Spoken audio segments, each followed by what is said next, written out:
It's 2 o'clock in the morning and a pot of coffee is brewing. If I were a doctor or heading to the gym, maybe this would make more sense. But I'm not a doctor, and I hate working out. I'm a slightly fluffy, exhausted mother of two who looks forward to bed all day. I love sleep. Yet, sleep is no longer an option this morning. I'm awake with an itch in my heart that's impossible to ignore. Whether it's something stirring in my soul or simply an anxiety attack, it's hard to say. Whatever it is, I'm going to chase it. So, I pour myself a cup of coffee and step out onto my porch. Crickets are chirping and automatic sprinklers are dancing, but the rest of the world is still. The air is so quiet that for the first time this week, I can actually hear my own thoughts. Turns out, it isn't anxiety that has pulled me out of the bed. It's something else entirely. It's revelation.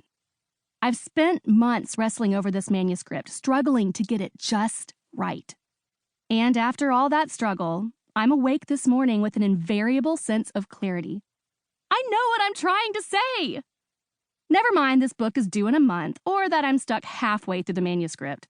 Here I am in the pitch dark with a mind full of words, and that deadline no longer scares me. I have a full pot of coffee and an arrow in my heart pointing the way I should go. Anxiety has relinquished the steering wheel. Finally, I'm back in control. I crack my knuckles and open a Word doc. The cursor blinks, full of potential. The words are coming to me fast. I stretch my fingers over the keyboard, and then there's a creak at the door. Mommy? A tiny voice beckons me. Mommy, I need you. Quick! My toot fell out on my pillow. Skirt! There's something you need to know. In our family, fart is the F word. This isn't a rule my husband and I created. It was instituted by the kids' grandparents. Bless them, they are sensitive that way. So to replace the horribly offensive F word, we adopted a fart replacement. Toot. That being said, if a toot fell out on my daughter's pillow, we have a very serious problem. I close my laptop and follow her down the hall. What was it I wanted to write about? I know you.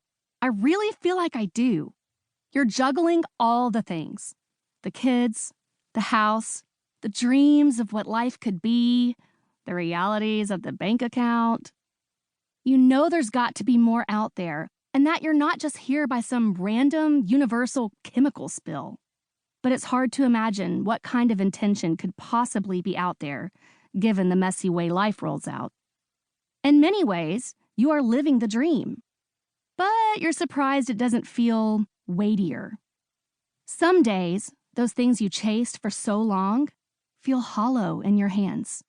You thought you'd have it more together by now, that you'd be more adulty, that you would plan your meals and follow the stock market, that your steps would feel more steady.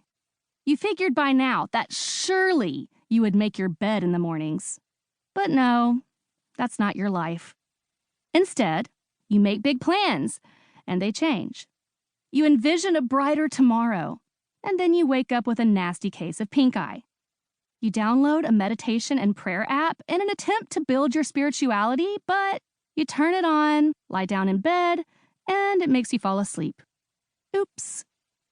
That's how I can know you, and you me. We're in this mess together,